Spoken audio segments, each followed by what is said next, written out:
The whole of Steeple Rock came out to laugh at Asab Brant's bride, and I was the fool standing closest when she stepped down off the coach.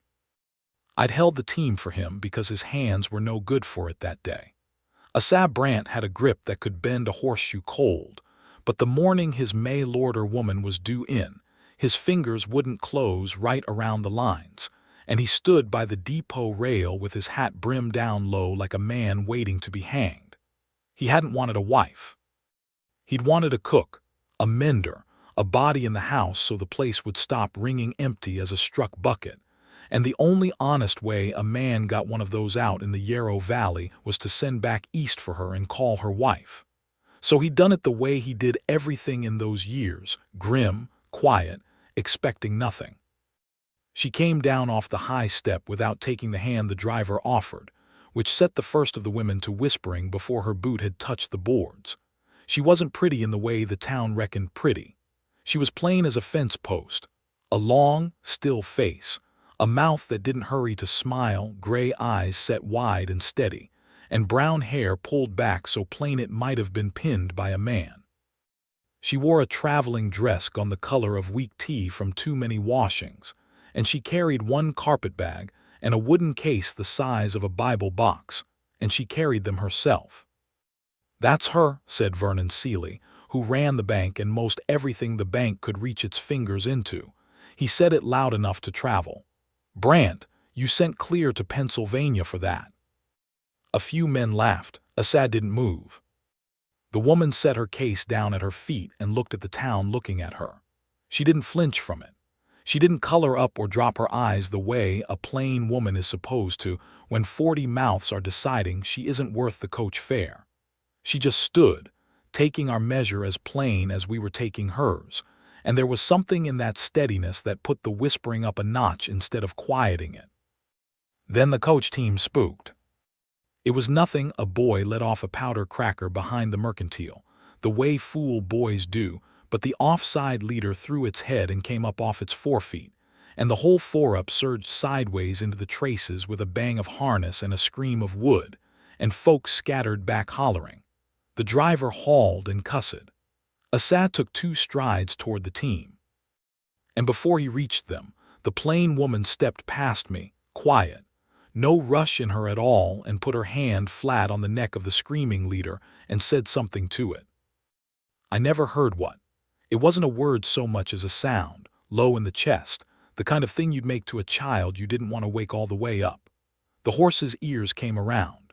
Its eyes were still wild and white-trimmed, but its forefeet came down, and it stood blowing, trembling with her hand on it and her face up close to its face, and in 10 heartbeats the whole four-up went from a runaway in the making to 4 animals standing quiet in the street while a town stared. It should have won her the town right there. Instead it lost it. Because the next sound in that street was Hortense Seeley, the banker's wife, saying in a carrying voice to the women around her, "Well, that's not natural." And another woman crossed herself, and a third said the word that would follow that poor woman up and down the valley for the next 3 months, said it soft, but soft carries, touched. Asad came and took up the lines I'd been holding without ever looking at the woman who just saved his coach fare from being trampled in the dirt. "Get in the wagon," he told her, and it came out harder than he meant, the way everything came out of him in those days. She looked at him a moment. Then she picked up her bag and her wooden case and climbed up onto the seat by herself, and we drove out of Steeple Rock with the whole town watching and not one soul saying God bless the Union. That was the day I met Tamsin Vey, who was about to become Mrs. Asab Brant, and who would end up saving the Larkspur and the man who owned it both. Though it'd be a long, hard summer of being laughed at before any of us were smart enough to see it. I ought to tell you about the ranch, because the ranch was the whole trouble, and the whole trouble was the reason Asab Brant was the way he was. The Larkspur sat 8 miles out under the Pell Buttes, where the high range ran gold in the late summer, and the wind came down off the rock with the smell of sage and hot dust in it. It had been a good horse outfit once, the best in the Yarrow Valley, everybody said, back when Asad's wife Ruth was alive. Ruth Brant had a way with stock and a way with people both, and the two of them had built the larkspur up from a quarter section and a lean-to into a place that sold remounts to the army contractors and saddle stock to half the territory. Folks came to the larkspur. There was always a coffee pot on and a window lit. Then there was the fire. I won't dwell on it because Asa never could. A barn went up one winter night, a lamp, a wind, the dry of January, and Ruth went into it after the horses, the way a person who loves stock will do without thinking, and the roof came down. They got her out. They didn't get her out in time. 3 of the horses lived. One of them was a black colt she'd raised from a foal that she'd named for the burned-out timbers we pulled him from. She called him Cinder while she was still alive to name things, and after she was gone, Asa hadn't the heart to change it. So that's the man who sent back east for a wife 3 years on. A man who'd watched his whole life burn and had spent every day since holding what was left together with his bare, scarred hands, and a will like a fence wire pulled too tight. He didn't laugh anymore. He didn't sit at the window. He worked the stock from before light to after dark, and he wouldn't sell Ruth's colt, and he wouldn't gentle him either. And the colt grew up into a stallion, the color of a thundercloud who'd come up out of that fire with the fire still in him. By the summer Tamsin Vey stepped off the coach. Cinder was 4 years old, 17 hands, and the most dangerous animal in 3 counties. He'd struck a hired man named Briggs the winter before and broke the man's hip so it never set straight. Briggs limped to his grave on it. After that, no hand on the place would go in the corral with the stallion, and Asa wouldn't put him down. And a stud horse you can't gentle and won't shoot is just 1,000 pounds of grief eating its head off in a pen. And the worst of it, the part that had Asa lying awake, was the money. The larkspur was carrying paper at Vernon Seeley's bank. Asa had borrowed against the place the year of the fire to rebuild, and the note had come due and been renewed twice, and Seeley had let it be known around town that he didn't intend to renew a 3rd time. The fall horse sale was the only thing that could clear it. Asa had a string of 24 head he'd been bringing along to sell to the Army's remount buyer when the man came through in October. If the string sold, he'd pay Seeley and keep the larkspur.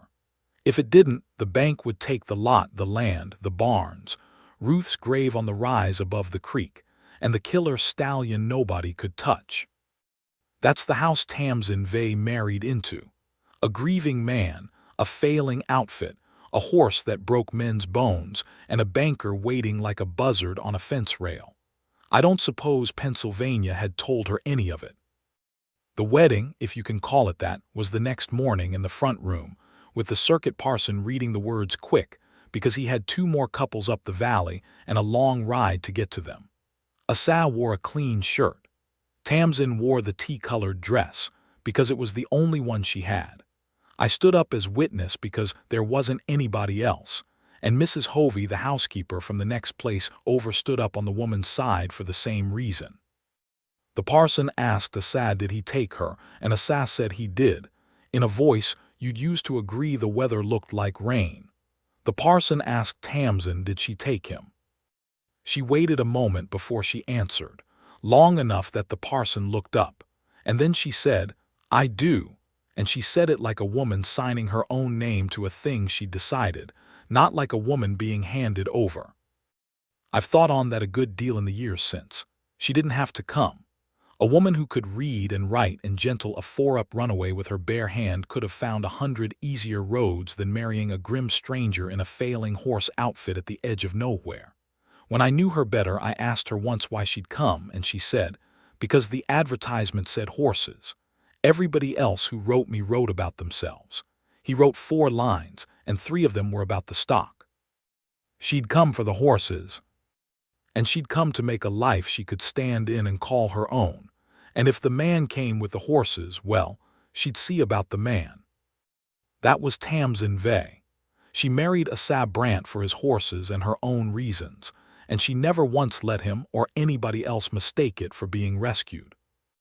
It went hard those first weeks. I'll not pretend otherwise. Asa kept her at arm's length the way a man keeps his hand off a hot stove. He took his meals fast and went back to the work. He spoke to her about the house, the wood, the water, the larder, and not about anything else. At night he slept out in the bunk room with us hands more often than not, and we all knew why, and none of us said a word, because a man's grief is his own business and a saz was a high wall with broken glass set in the top. The town, meanwhile, made up its mind about Mrs. Brant and would not be moved. She'd ride in with a sow of a Saturday for the supplies, and the women on the boardwalk would gather their skirts a little when she passed, and the talk would drop and then start up worse behind her. The story had grown, the way stories do. By the second Saturday she didn't just calm a horse, she witched asterisk it. By the third she'd been seen out at the Larkspur talking to the stock in the dark, in a tongue nobody knew, and one of Seeley's hands swore he'd ridden past the place at dusk and seen her standing in the middle of the horse pen with every animal in it facing her like a congregation. Now, that last part was true, near enough. I'd seen it myself. But there wasn't anything in it but a woman standing quiet and a herd that had decided she was worth watching, which is more than the herd ever decided about most of us. The town didn't want true, though. The town wanted strange, because strange is more fun on a slow afternoon than a plain woman doing an honest thing well. Hortense Seeley led the choir. She had a voice like a hen and a husband with a lien on half the valley, and she'd taken against Tamsin in the street that first day and never let up. At the church social end of August, when Tamsin brought a basket of her own bread and set it on the long table, I watched 3 women lift their own baskets and move them a careful foot down the board, away from hers like her bread might be catching. Tamsin saw it. Of course she saw it. She had eyes that missed nothing. She just set her loaves down where they'd been pushed to make room for her, and she stood by them, straight-backed, and she didn't eat and she didn't leave early either. She outlasted them. When the social broke up, her bread was the only basket gone empty, because the children had eaten it, children not having learned yet which neighbors they were supposed to be afraid of. Asa wasn't at the social. Asa was home with the horses, but I told him about the bread that night by the corral because somebody ought to have, and he stood there a while turning a length of rope in those scarred hands and finally said, "She didn't have to go," meaning she could have stayed home and spared herself. "No," I said, "she didn't. That's rather the point of it, Asa." He didn't answer, but I noticed he started taking his supper at the table again after that, not talking much, but there. What turned it, what cracked Asa Brant open like a green log in a hot fire, was the horses. It started small. The Larkspur had a sorrel mare we called Posy that had gone barn sour and head shy after Briggs got rough with her the year he was here, and you couldn't bridle her without a half-hour fight, and a half-hour fight every morning is the kind of thing that wears the joy clean out of a horse outfit. One forenoon I came up from the creek and found Tamsin in the mare's stall. She'd been there an hour, I learned later. She wasn't doing anything I could see. She was just an asterisk there, sitting on an upturned pail near the manger, mending one of Asa's shirts with her head down, paying the mare no mind at all. And by Posy stopped fussing in the back of the stall and came forward to see what this quiet thing was, and put her nose down to Tamsin's hair, and Tamsin never even looked up. 3 days of that. On the 4th day Tamsin stood slow and slipped the bridle on Posy in the time it takes to tell it, no fight, the mare's ears soft, and led her out into the sun. I was leaning on the rail with my mouth open. Tamsin walked the mare past me and said, mild as milk. She was never mean, Mr. Pike. She was only waiting for somebody to stop being in a hurry. I have hired on with a dozen outfits in my life, and I never heard a truer sentence about a horse, or a person either. She did the same with the head tosser we couldn't load, and with the buggy horse that bolted at paper, and with a leggy 2-year-old filly so spooky we'd half given up on her. Not by witching, by asterisk waiting, by being a still, fair, unhurried thing in a world that had taught those animals to expect the rope and the spur. She read them like Asa read weather, like Seeley read a ledger, quick, sure, no guesswork in it. It was a gift, all right, but it was the gift of a craftsman, not a conjurewoman. The town would have been so much less entertained if they'd ever bothered to come out and look. Asa looked. He couldn't help but look. Every horse she touched got easier to sell, and an easier horse is money, and money was the rope around his neck. He started lingering by the corral of an evening with his hat pushed back, watching her work the green stock in the long gold light, and one night I came on him standing there after she'd gone in, just standing, looking at the empty pen like a man trying to make sense of a thing. "She does it without a whip," he said. He wasn't really talking to me. "Ruth never used a whip either," I said. "I oughtn't to have." His face went shut as a slammed door, but then it opened again, just a crack, and he said low, "No, she didn't." And he went on into supper, and that was the first night I ever saw a Sabrant pull out Tamsin's chair before he sat down in his own. Then she set her eye on Cinder, and the whole thing came to a head. It was bound to. A woman like that, with a herd of broken horses around her, was always going to walk up to the one in the corner everybody else had given up on. I came up to the big pen one September morning, and there she was on the outside of the rails, arms folded on the top board, watching the black stallion the way you'd watch weather coming. He was watching her back. He'd squared up to face her across the pen, head high, that thundercloud body of his trembling with the wanting to run or fight or both. The burn scars pale across his shoulder, where the timber had come down on him as a foal. "Mrs. Brant," I said, careful, "you'll want to keep wide of that one." "What's his name?" "Cinder, and he broke a man's hip last winter. He'll break worse than that." "He's afraid," she said. "He's a killer."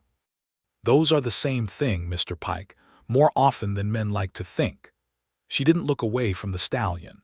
"He's afraid clear down to the ground, and he's been afraid that long he doesn't remember being anything else. And nobody stood in front of him in years without a rope or a whip in their hand, so as far as he knows, a person is a rope and a whip. That's all he knows a person to be." She was right. That was exactly what Cinder knew a person to be. But I'd seen Briggs carried out of that pen white as a sheet with the bone of his hip moving in a way bone shouldn't. And I said so. And I said she was to keep out. And I went to find a because she'd married him, but she still answered to nobody. And the only soul on the larkspur with a hope of telling Tamsin Vey what to do was the man whose name she'd taken. A came up from the lower pasture at a long trot and pulled his horse down hard at the corral. Tamsin was still at the rail. Cinder was still squared up. A got down stiff and walked over and put himself between his wife and the rails, which is the closest I ever saw him come in those days to admitting he wanted her to go on living. "Stay out of that pen," he said. "All right," she said. "I mean it. That horse killed everything but himself in that fire, and he's been trying to finish the job ever since. He'll stomp you into the dirt before you get a hand on him." I said all right, and then she did a thing I'll remember to my dying day. She turned and looked at a Sabrant full in the face, that plain still face of hers gone gentle, and she said, "But you ought to know I wasn't going in today. A horse like that, you don't go in for a month. You sit on the rail every morning where he can see you, and you do your mending, and you let him decide you're not the rope. You let him come to you, the way I did with Posey. The way somebody did with you once, I expect, before whatever it was happened that made you stop letting anybody." The corral went so quiet, I could hear Cinder breathing across the pen. A Sabrant stood there with his hat in his scarred hands and his jaw working, and he didn't have one word to say, because she'd reached right past the horse and put her hand flat on the wild thing and asterisk him, low in the chest, the way she'd done that runaway in the street, and said something to it that wasn't quite a word. And the man's forefeet came down. I swear before God I watched a grieving man's head come around the way that coach horse's ears had come around. He didn't soften all at once. But something in him stopped running, just for a breath, and looked at the still thing that had come to stand in front of him, and wondered if maybe it wasn't the rope after all. He put his hat on. "A month," he said, rough, "not a day less." "Not a day less," she agreed. And he walked off to the lower pasture, and I'll be honest with you, I had to look away and find something to do with my hands, because I'd worked for that man 3 years and I'd never once seen him look at anything the way he looked back over his shoulder at his plain, dismissed, Witch of the Valley wife as he went. I didn't have a word for it then. I've got one now. He was spellbound. He'd been a stone 3 years running, and a quiet woman from Pennsylvania had walked up and laid her hand on him, and the stone had cracked. And what came up through the crack was something green and growing, and it scared him worse than any stallion ever could. So she sat the rail. Every morning, just after the men rode out, Tamsin carried a pail to the big pen, turned it over and sat down with her sewing or a heel of bread or just her 2 hands folded, and she didn't look at Cinder and she didn't talk at him, and she for certain didn't come off that rail. For the first week he wouldn't come within a length of her. He'd stand in the far corner with his ears pinned, daring her. She paid him no mind. Second week he started drifting, casual as he could make it look, working his way along the rails on the far side, then the near, pretending he had business everywhere in that pen but where she was. Third week I came up quiet one morning and found him standing not 4 feet off from her, low-headed, blowing soft, while she sat with her eyes down and her hands still, and the only sound in the whole gold morning was the 2 of them breathing the same breath. I went and got a sa. I couldn't help it. Some things a man oughtn't to watch alone. We stood at the lower rail where she couldn't see us, and we watched that killer stallion put his nose down by inches, by hairs, taking an hour to cross the last 2 feet of his own fear, and touch the back of Tamsin Vey's bent head with his muzzle, light as a question. And she lifted one hand, slow as sap, and laid it flat on his jaw, and he let her. The horse that broke men's bones stood in the morning sun, and let a woman's hand rest on his face, and his eye, that white-trimmed wild eye, went soft and dark and easy, like a thing that had set down a weight it had been carrying so long it forgot it was carrying it. Beside me, a sa made a sound. I looked over. The hardest man in the Yarrow Valley was standing at his own corral rail with tears standing in his eyes and not falling, watching a horse he'd kept alive out of grief learn it was safe, learn it from the same plain hands that had been gentling everything on the place all summer, including him. 3 years, he said, so low I barely caught it. 3 years I couldn't fix that horse, and I couldn't shoot him, and I couldn't look at him, and he stopped. His throat worked. She just sat down and waited. That's the whole trick of her, I said. She waits a body out. She'll wait you out too, Asa, if you keep on. He didn't answer that. But that night he didn't sleep in the bunkhouse. And come morning when Tamsin walked out to sit her rail, Asa walked out with her and sat down on a pail of his own a little ways off, and the 2 of them sat the corral together while the killer stallion drowsed in the sun, and neither one of them said a word, and it was the most that had been said on the Larkspur in 3 years. The town didn't know any of that mind. The town only knew what it had decided to know.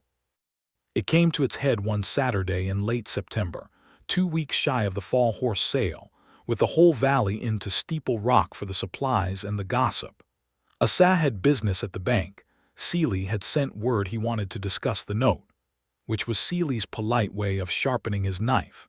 And Tamsin had come in with the wagon to lay in flour and salt for the winter, and I'd ridden along to load the heavy goods. It was Hortense Seeley who started it, outside the mercantile, with a crowd to play to. Tamsin came out with her arms full of brown paper parcels, and Hortense loud to the women around her. I'd not let that one near my children. They say she stands in the dark and the beasts come to her. They say not a horse on the Brant Place'll mind a Christian soul but her. If that's not the devil's own work, I don't know what the word means. A few of the women tittered. A few looked uneasy.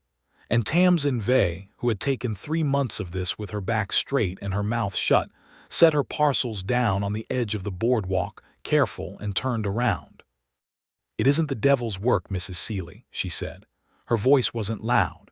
But the street had gone quiet to listen, the way a street will when it smells a fight and quiet carries. It's patience. That's all it ever was. Those horses mind me because I don't lie to them and I don't hurry them and I don't ever once raise my hand to them. And there isn't a creature on God's earth with 4 legs or 2 that won't come to a person who will only stop being cruel to it long enough. She looked around the half-circle of faces, the women who'd moved their bread baskets, the men who'd laughed her down the coach steps, the children who'd eaten her loaves. I've been 3 months in this valley. In 3 months, not one of you has asked me a single question to my face. You've decided what I am out of thin air because it's more pleasant to be afraid of a stranger than to walk out and meet her. That's not Christian work either, Mrs. Seeley, but I expect you know that better than I do. You could have heard a pin drop in the dust. Hortense Seeley's face went the color of a brick, and it might have ended there, with the town shamed and silent, except that was the moment Vernon Seeley came out of the bank with Asa Brandt at his shoulder, both of them stiff as fence posts, and Seeley, who'd plainly just told my boss exactly how short his rope had got, was in a mood to be cruel and had an audience to be cruel for. "There she is," Seeley said, smiling like a man who holds all the cards. "The horsewitch herself. Brandt, I'll tell you what I told you inside, only I'll say it out here where it's witnessed, so there's no misunderstanding come October. Your note's due the day after the sale. You don't clear it, the larkspur's the bank's land, barns, stock, the lot. And don't go pinning your hopes on that string of yours because the army buyer's a careful man and he's heard all about your place. Heard you keep a man-killing stud you can't sell and won't shoot, and a wife the whole county knows is." He let his eyes go over Tamsin, slow and insulting, asterisk not right asterisk. "A careful man hears that. He buys his remount somewhere sound. You've nothing to sell that anybody wants, Brandt. You're finished, and the only question is whether you've the sense to know it. Now, I've told you Asa Brandt was a hard man and a quiet one. I braced for him to put Seeley through the bank window, and half the street did the same. But Asa didn't move toward Seeley at all. He turned and looked at his wife, standing there straight-backed with her parcels at her feet and the whole town's scorn on her, and something passed over his face. I think it was shame, finally, for every silent supper and every night in the bunkhouse, and every minute he'd let this valley laugh at her without standing up, and he walked across the street to her, in front of all of them, and he picked up her parcels off the boardwalk and put them under his arm. "My wife," he said to Seeley, to the street, to Hortense, to the whole grinning lot of them, and his voice carried fine without him raising it, "gentled that man-killing stud you're so worried about. Has her hand on him every morning. He'll lead like a church pony by the sale, and he'll bring more than your whole bank's worth, because there isn't a cavalry buyer alive who wouldn't give his eyeteeth for 17 hands of blood horse that's been brought along soft." He let that sit. "And she's not asterisk, not right asterisk, Seeley. She's the rightest thing that ever drove out to my place. The trouble with this town isn't my wife. It's that you've all spent 3 months too lazy and too mean to find out you owe her an apology." He turned to Tamsin, and the hard went clean out of his face, and what was under it I'd only seen at the corral rail in the gray of the morning. "Come on home, Tamsin," he said. "We've horses to bring along." And he handed her up into the wagon, took her hand to do it, the first time I ever saw him take her hand. And we drove out of Steeple Rock for the second time that summer with the whole town watching. Only this time it was watching a man who'd quit being ashamed, and a woman who'd quit waiting to be defended and gone ahead and defended herself. And somewhere between the bank and the edge of town, I saw Asa Brandt reach over, in the wagon seat, and lay his scarred hand over his wife's plain one where it rested on her knee, and leave it there the whole 8 miles home. We had 2 weeks to make Asa's brag true. The whole place threw in. The string of 2 dozen had to be brought along finer than we'd planned, every one of them gentled and supple and sweet to handle, because Asa had told a bank in a town that the Larkspur sold the soundest stock in the valley, and now by God it was going to be so. We worked light and long, and Tamsin worked cinder. She was in the pen with him by then, had been for a week, since the morning he'd put his nose in her hand. She'd haltered him soft, then leaned across his back, then sat up on him bareback in the round corral while he stood quiet as a Sunday, and the day she first asked him to walk out under her, and he did it, that thundercloud of a horse, that bone breaker, stepping out smooth and easy with the burn scars pale on his shoulder, and a plain woman sitting light on his back like she'd grown there. Asa stopped what he was doing clear across the yard and stood and watched with his hat in his hand. And I don't believe he breathed till she'd brought the stallion round the pen twice and halted him soft in the center. That night was the night the wall came down all the way. I know because I had the bunkhouse to myself again, and because in the morning Brant looked 10 years younger and could not stop a kind of quiet from breaking over his face every time his wife came near, and a man doesn't look like that over a horse.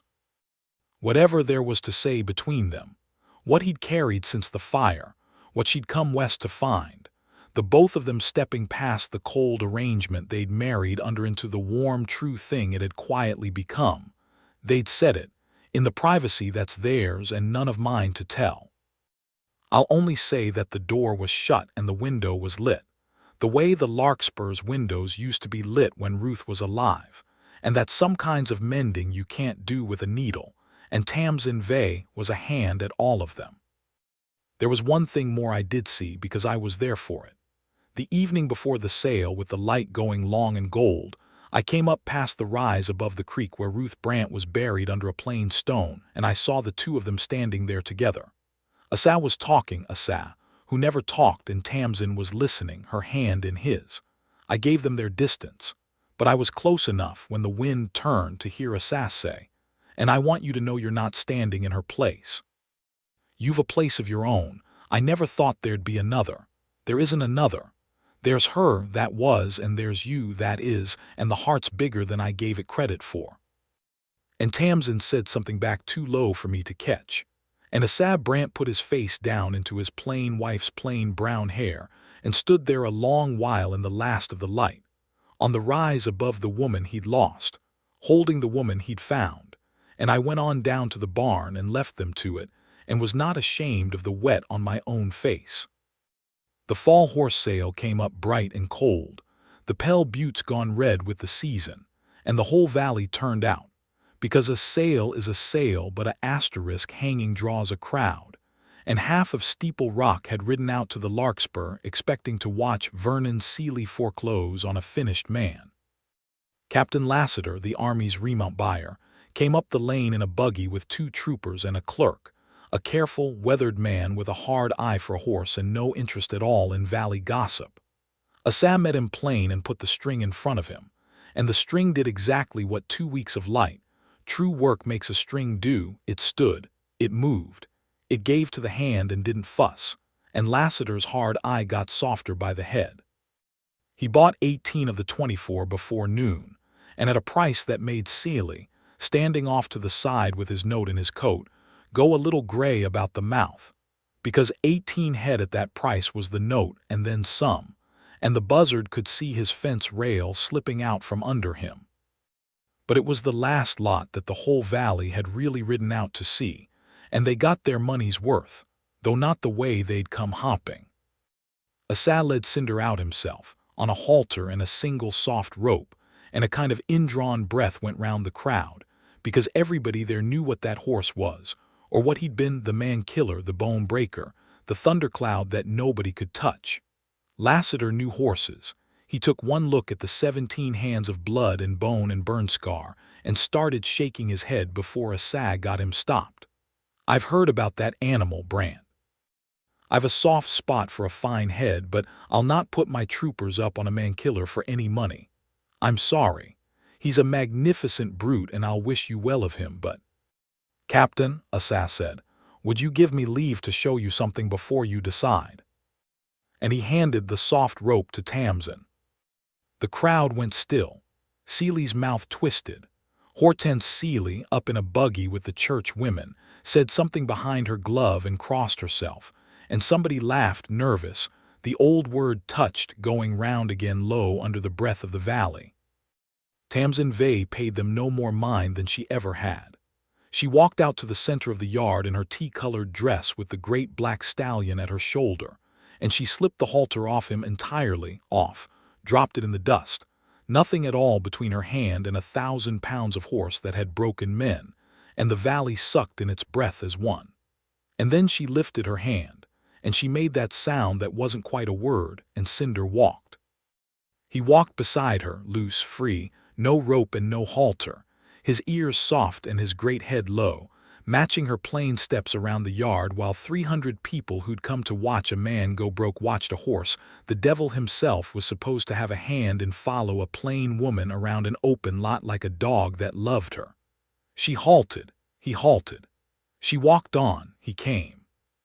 She stopped in the center and stood with her back to him, and that man-killer put his head down over her shoulder and his great soft eye half closed, and he sighed. You could hear it across the whole still yard, that sigh. And there wasn't a soul in the Yarrow Valley right then who didn't understand, all at once and far too late, exactly what they'd been laughing at all summer. It wasn't witchcraft. It was the plainest thing in the world. It was patience and a fair hand, and never once the rope or the whip. It was a woman who'd done for a broken horse the same thing she'd done for a broken man, and a broken town might have had too, if it had ever once walked out to meet her instead of deciding what she was. Captain Lassiter took off his hat. I've never seen a cavalry officer take off his hat to a horse before or since. Mr. Brant, he said hoarse, I'll have him. I'll have him for the regimental band, and I'll not put a hard hand near him as long as I command. You have my word. Name your price. Whatever it is, it's low. And he paid for Cinder what the whole rest of the string had brought together, and it was Tamsin's hand he shook on it, not a Saz, because by then even a stranger could see whose horse that truly was. Vernon Seeley paid out the note he'd come to foreclose on, in front of the whole valley, his face like a man swallowing a stone, because Asab Brant counted the army's gold onto the porch rail and cleared the Larkspur free and clear with money left over besides. And Hortense Seeley got down off her buggy and came across the yard. I'll give her that much. It cost her something, and stood in front of Tamsin a moment, working her mouth, and finally got out, Mrs. Brant. I believe the valley has misjudged you. It wasn't much of an apology, but Tamsin took it the way she took everything, plain and fair and without a flinch. You're welcome out, Mrs. Seeley, she said. Any day you've a mind to learn something about a horse. The coffee's always on. Which was the closest thing to forgiveness that woman ever earned, and a sight more than she deserved. And it was the day the Larkspur's window started being lit again of an evening, and the door started being a door people knocked on. I'm an old man now, and the Larkspur's long since Asa and Tamsin's grandsons to run, and I tell this story to anybody fool enough to sit still for it, because I was there, and most that were are gone. They had 40 years and 4 children, and a horse outfit that came back to be the best in the Yarrow Valley, the way it had been once and was again. The town that called her Touched lived to call her the finest hand with a green colt in 3 counties, and to send for her when a child was sick or a marriage was sour or any creature on 2 legs or 4 had got itself so afraid it had forgotten how to be gentled, because folks worked out in time that what Tamsin Brant did for horses she did for people too, and there's no proper word for it but kindness, applied with patience, and never once the rope. But it's Asa I think of mostly when I think of those years. The hardest man I ever knew, a stone 3 years running, a widower who'd watched his whole life burn down and kept what was left standing by main strength and grief, and the way he'd look at his plain, quiet wife clear across a crowded yard, even when they were both white-haired and stooped, even at the very last, like a man who'd been wandering cold a long time and had walked into a lit room. Like a man under a spell he never wanted broke and never would have it broke, world without end. I asked him about it once near the end, when Tamsin had gone out to settle a colt, and we 2 old men sat the porch in the gold of an evening. I asked him did he ever, those first weeks, think of sending her back to Pennsylvania, back before any of it, when she was just a plain disappointment off the coach that the whole town laughed at. He took a long while answering. He watched his wife out in the pen, no longer young, slipping a halter soft onto a young horse's head, the way she'd done 1,000 times, the horse's ears gone tender the second her hand touched it. Hollies, he said at last. She walked up to the wildest, most frightened, most given up on thing on this whole place, that no man living could get a hand on, that everybody told her would surely break her. and she sat down quiet and waited it out till it wasn't afraid anymore. He smiled. It was a thing he'd learned to do again, late on account of her. "And I don't rightly know," he said, "whether I'm talking about the horse or about me." He was talking about both. I knew it then and I know it now. The town had it backward the whole summer long. They thought she was the one with the spell in her hands. But it was him under it, from that first day in the street to that last gold evening on the porch, spellbound clear down to the ground by a plain woman from Pennsylvania who never witched a living thing in her life. She only ever stopped being cruel to it long enough and waited and let it come to her. I've thought a man could do worse in this hard world than to be loved like that, and I never once, in all my years, saw it done better.